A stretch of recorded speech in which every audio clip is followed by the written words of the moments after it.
اے محنت اٹھانے والوں اور بوجھ سے دبے ہوئے لوگوں، سب میرے پاس آؤ، میں تم کو آرام دوں گا۔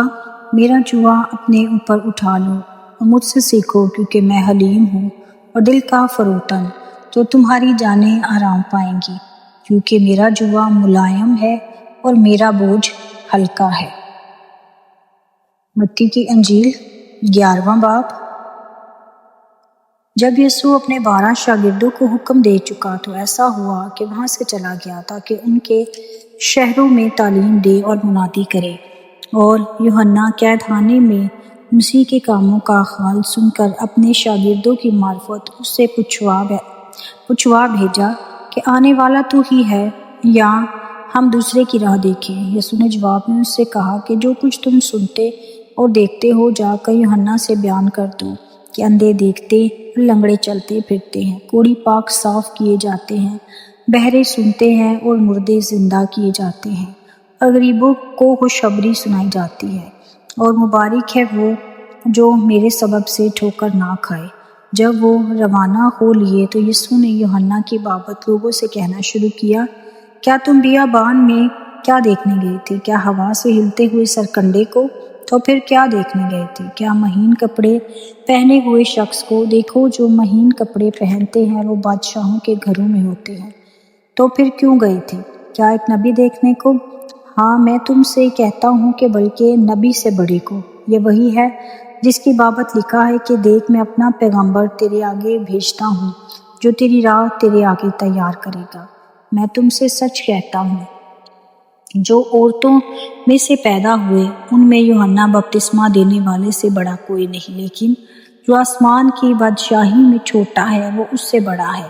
اور یوحنا بپتسمہ دینے والے کے دنوں سے اب تک آسمان کی بادشاہی پر زور ہوتا رہا ہے، اور زوراور اسے چھین لیتے ہیں، کیونکہ سب نبیوں اور توریت نے یوحنا تک نبوت کی۔ چاہو تو مانو، ایلیا جو آنے والا تھا یہی ہے۔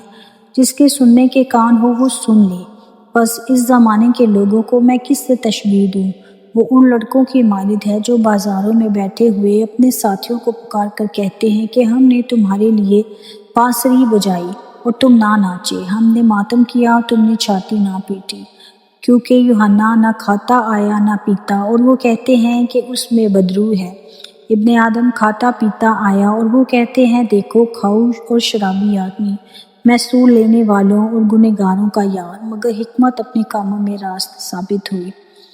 وہ اس وقت ان شہروں کو ملامت کرنے لگا جن میں اس کے اکثر معجزے ظاہر ہوئے تھے، کیونکہ انہوں نے نہ توبہ کی تھی کہ اے ہرازین تجھ پر افسوس، اے بیت سیدہ تجھ پر افسوس، کیونکہ جو معجزے تم میں ظاہر ہوئے اگر سور و صدا میں ظاہر ہوتے تو وہ ٹاٹ اوڑ کر اور ہاک میں بیٹھ کر کب کے توبہ کر لیتے۔ مگر میں تم سے کہتا ہوں کہ عدالت کے دن سور و صدا کا حال تمہارے حال سے زیادہ برداشت کے لائق ہوگا۔ اے کفرنہوم، کیا تو آسمان تک بلند کیا جائے گا؟ تو عالم ارواح میں اترے گا، کیونکہ جو مجھ سے تجھ میں ظاہر ہوئے اگر سدوم میں ہوتے تو آج تک قائم رہتا۔ مگر میں تم سے کہتا ہوں کہ عدالت کے دن سدوم کے علاقے کا حال تیرے حال سے زیادہ برداشت کے لائق ہوگا۔ اس وقت یسوع نے کہا کہ اے باپ، آسمان اور زمین کے خدا، میں تیری حمد کرتا ہوں کہ تو نے یہ باتیں داناؤں اور عقل مندوں سے چھپائیں اور بچوں پر ظاہر کی۔ ہاں اے باپ، کیونکہ ایسا ہی تجھے پسند آیا۔ میرے باپ کی طرف سے سب کچھ مجھے سونپا گیا، اور کوئی بیٹے کو نہیں جانتا سوا باپ کے، اور کوئی باپ کو نہیں جانتا سوا بیٹی کے، اور اس کے جس پر بیٹا اسے ظاہر کرنا چاہے۔ اے محنت اٹھانے والوں اور بوجھ سے دبے ہوئے میرے پاس آؤ، میں تم کو آرام دوں گا۔ میرا جوا اپنے اوپر اٹھا لو اور مجھ سے سیکھو، کیونکہ میں حلیم ہوں اور دل کا فروتن، تو تمہاری جانیں آرام پائیں گی، کیونکہ میرا جوا ملائم ہے اور میرا بوجھ ہلکا۔ پاک کلام کے پڑھے اور سنے جانے پر خدا کی برکت ہو، خدا کا شکر ہو۔ God bless you.